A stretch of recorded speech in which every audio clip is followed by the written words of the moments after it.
Good morning, everyone, and welcome to another week of Thinkercyze, a virtual design challenge brought to you by the Seattle Design Festival. I am your host this week, Trevor Dykstra, along with my co-host, Yasser Altamimi. Hey. And this week, we are joined by our special guest, Tiffany Chen. Hi, Tiffany. Tiffany is a designer at Microsoft, and she's brought us a challenge this week to design an accessible, beautiful sidewalk. And I'm going to throw it right to Tiffany right now and ask Tiffany, what led you to this challenge? Okay, so I guess there are two things that led me to this challenge.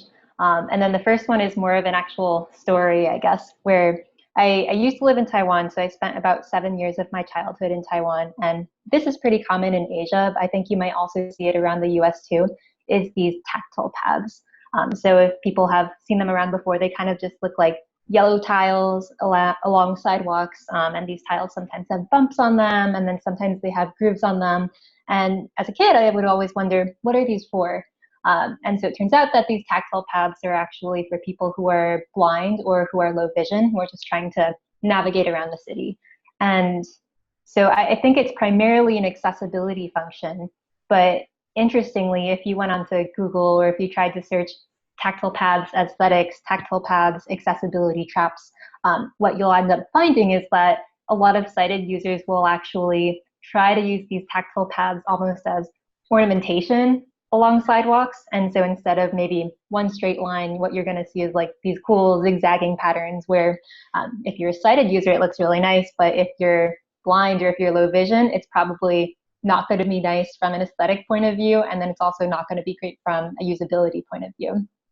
So I guess that's the personal story that I had.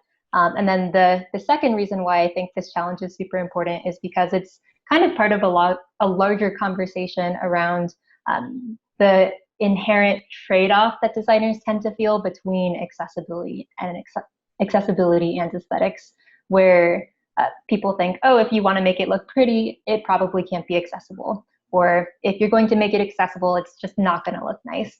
And so I wanted to start a dialogue around whether that's true, whether we think that there has to be that trade-off, or if we can find something that's both accessible and beautiful. Well, this is really interesting to hear, and it's a really, really good focus. So I want to put you on the spot and want you to walk us through on how to design a beautiful, accessible sidewalk. Absolutely. So I guess the first thing that comes to mind is, let's talk about the function of a sidewalk, where a sidewalk is always meant to be for pedestrians. Pedestrians could be someone who's walking by themselves, someone who's rolling around in a chair, maybe someone who is a parent and they're taking along their kid on a walk, where the purpose of the sidewalk is to keep people safe. We don't want people out on the streets where they could be hit by cars or other moving objects. But we're also just trying to get them pretty efficiently from point A to point B. And so thinking about both of these concepts of safety, but also efficiency, I think are super important to sidewalks. And then specifically when it comes to people who are blind or people who are low vision. So that I think the focus of this challenge is going to be people who are blind and low vision. I think there are a ton of other groups we could focus on within the disability community, but just focusing on one group probably makes more sense. What are their specific needs? So I think based on my conversations with people who are blind and low vision, they're very tactile and they're very oriented around sounds and haptics and touch. So probably what would be required on a sidewalk is maybe tactile paths, maybe something a little bit different. How about guardrails and handrails? Or how about even just like things that you could feel with your feet that are not necessarily tactile paths. So maybe almost like a guardrail, but a foot rail per se. I'm thinking more like a curb cut. That could be pretty interesting as well. And then to this idea of beauty in addition to function, I found this pretty cool video the other day of a user who is blind who plays Animal Crossing. It's a pretty interesting video. And basically what he goes to show is, yeah, I designed my house.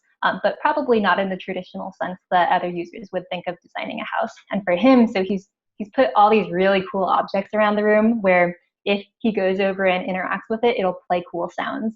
And so for him, this idea of a fun house, a really engaging house to be in, is something that gives you cool sounds and cool things to hear and listen to. So thinking about beauty. Oh yeah, that's the video. So thinking about beauty, like, does beauty always mean that it's visual, or could we start to think about adding in, I don't know, bird feeders along the sidewalk that allow users to listen to cool bird chirps while they're walking through, or playing ambient music in the background? That's something that could almost lead the user from one point to another. So I think I'm rambling, but tons of ideas around both function and aesthetics. Yeah, I think having more interactive elements in the environment for people with disabilities would be really a great benefit. I mean, it gives another dimension for them and more orientation. I think this is what you are aiming for, right? Mm-hmm. Cool. Okay, Trevor, to you. Well, yeah, well, I was just gonna say I like this challenge. We just went through this. I have a sibling who has a chronic illness that is sort of bedridden, and we're trying to find shoes for him. And like, there's shoes that are pure function, you know, that will serve the sort of purpose or the needs for sort of his ability, but they look like our, you know, like they're, or, you know, and visuals is not everything, but like they're not designed with the same eye that, you know, your everyday tennis shoe is. They're sort of just designed purely around the function. And so we found there was sort of this dearth of, or lack of, you know, thinking beyond sort of like, well, we made it sort of easy to slip on, so good enough, you know, without sort of treating it with the same care, or it didn't feel like the same care that you know you see in standard shoe design. And so I like this idea for sidewalks as well, or for anything, you know, the, kind of taking it beyond just the function. I was going to ask, I think we got a little bit into that, but you know, when we're thinking about surfaces or sidewalk, are there surfaces that should be avoided? You know, are there, I don't, not red lines, but, you know, are there things that, you know, our designers shouldn't do that may seem like, oh, that's a different texture, but maybe that's not appropriate? Yeah, I have to say, so I have knowledge about the accessibility space just based off of the work that I do, but at the end of the day, I think it really comes down to talking to people with disabilities and understanding that everyone's going to have pretty different needs and preferences. So I'm going to try and not speak for that community, just because I'm sure they would have smart. their own opinions. But I can talk about some of the examples I've seen with tactile paths and how those tend to lead users into really unexpected traps. So I've seen some tactile paths that just that run really close to the edge of the sidewalk. So it's pretty close to where the sidewalk meets the curb and the road. And I think that's always just a no-no in terms of, you don't want a user suddenly, I don't know, if they lose their balance or if they think of changing direction, or maybe they hear someone coming in the opposite direction, so they want to go around that person. Maneuvering should not lead them into a dangerous situation. And then kind of similarly, just being aware of the other contexts that other people might be coming onto the sidewalk with. So there might be some people who are trying to park their bike on the edge of the sidewalk. I know that dump bikes and Lime bikes tend to be on the edges of sidewalks. And so just being conscious of making sure that we can avoid those other traps. I don't want to necessarily call them traps, but those everyday objects that might also appear. I think that would be another consideration too. Great. So, Tiffany, for our audience, give us some tips and tricks to finish this challenge. Oh, tips and tricks. So I guess I'd start with maybe even just doing a quick search, or a quick Google search around the needs of people who are blind and the needs of people who are low vision. It doesn't have to be a long extended search by any means. Just a 30-second looking through Google, I think, would give you a pretty decent understanding of maybe how people navigate currently through cities and how people even navigate through their houses. I think that's a really good starting point for inspiration. From there, looking at the specific challenges, looking at the specific design challenge, thinking about how can I first and foremost design for function? Again, prioritizing efficiency, And then once you go through the most efficient path, then considering, okay, is this a safe path for people? And then making your changes based off of that. And then once all of that is done, then like just go all out with the aesthetics and whatever you think would be super enjoyable, both from a visual perspective, but also a more sensory, haptic audio perspective too. And we'll link out on the site to some accessibility resources. The American Federation for the Blind has a accessibility resource list for a variety of, both for web design and for spatial design, that'll maybe be useful for folks to take a look at. I lost track of what I was going to ask after that. Let me ask another question. So would you see our audience for this week just as sketching or like a drawing something, or you want them to go up and beyond and try to change a sidewalk on their neighborhood? Interesting. Do I want people to change a sidewalk on their neighborhood? That'd definitely be one very direct way of getting user feedback and testing things out to see if they work. I'm very curious in general just to see the solutions that people come up with, whether they are sketches or if they're more high fidelity or if they're stuff in real life. I think ultimately what it's going to come down to is looking at all of these different solutions that people come up with and holding them up to the light for the disability community to really get a sense of what would work for them. Because we can't really claim to say, oh, this one thing that I think will be helpful will be good for everyone. But certainly if one of the solutions that people come up with seems like it would work well in their neighborhood, that'd be pretty cool to try out. Well, it's there for the grabbers. We'll see our audience. Back to you, Trevor. So we've talked about accessibility. The other factor here is beauty. Is there anything that we want to define for our audience for that, or how you approach that idea? So the metaphor I was actually thinking of the other day, and maybe both of you guys can help me out since I know you come from architecture backgrounds, but even when thinking about building a house, the first thing you would want to consider is, I assume, the foundation and whether or not it's going to be stable and all of that stuff. And then once you've got that down, then you really start thinking about what's the style of the house going to be? Is it like mid-century or is it more colonial style? And then what are the other things we want to change, like the materials and the textures on the outside? Do we want to add gardens and other adornments? So I guess going back to the idea of beauty, that's probably the best metaphor I could give. Is there are just so many different parameters for it that you could change, and it's a lot. It's very heavily dependent on personal preference too. Yeah, and I've been sort of researching while we're doing this because I'm interested in what has been done before. One thing that came up from I think it's Gallaudet. It's the University for the Deaf, or I think it specifically has that focus.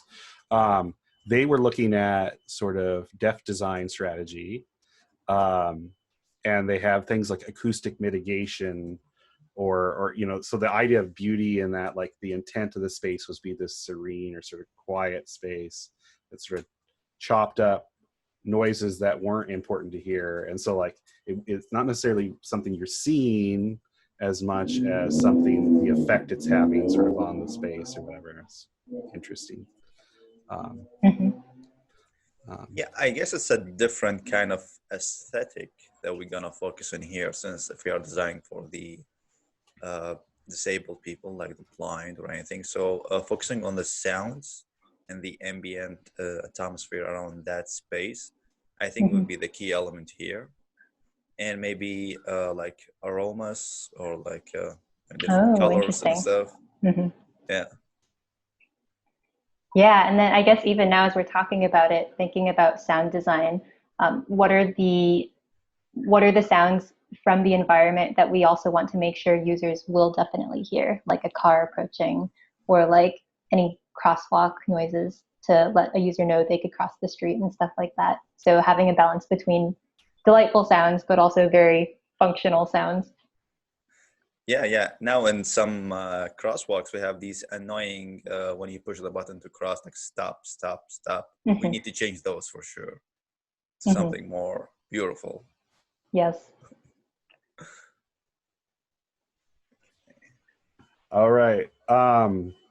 Is there any final advice here before we move on to our next phase of our interview for the challenge? I know I keep on saying this over and over again, but I think a lot of the practice that we do at Microsoft around accessibility and inclusive design just indexes so heavily on interacting with the community and working with the community rather than trying to, I don't know, have a savior complex around, oh, like we know what the best solution is. So just, I think this is a great exercise to get people's creative minds thinking about accessibility and aesthetics. But at the end of the day, so much of it is going to be contingent on what the disability community thinks of it as well. Yeah, absolutely. I mean, design is about reaching out to start with before you. Absolutely. Yeah, no parachuting, please. Yes. And for those who don't have a way to reach out, we will provide some resources for sure to at least give you some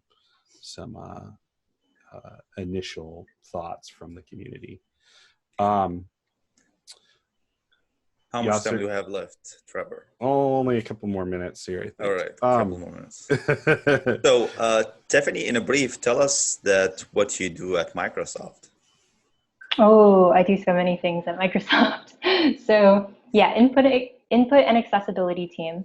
You can kind of think it as a Venn diagram almost, where there are things that I work that are purely about input. So for example, mouse, keyboard, voice experiences on Windows.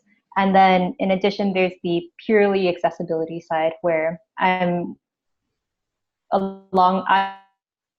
with my teammates, we design assistive technologies, so screen readers and a lot of other really cool stuff there. And then we also focus a little bit on the intersection of the two for both input and accessibility, looking at some really cool new projects and features that we hope to see coming up in the next few years around alternative input. That's really great. And I think one of the last questions we ask our designers is, what would you tell your former self when you just started the process of design and the early self of you? What can you tell yourself? Oh, man.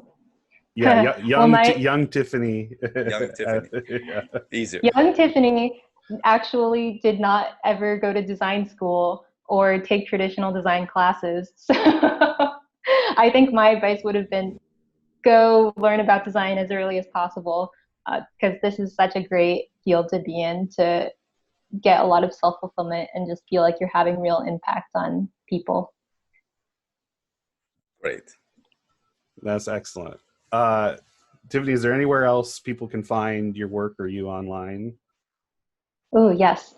I believe I gave you guys my LinkedIn, so people feel free to reach out to me on LinkedIn.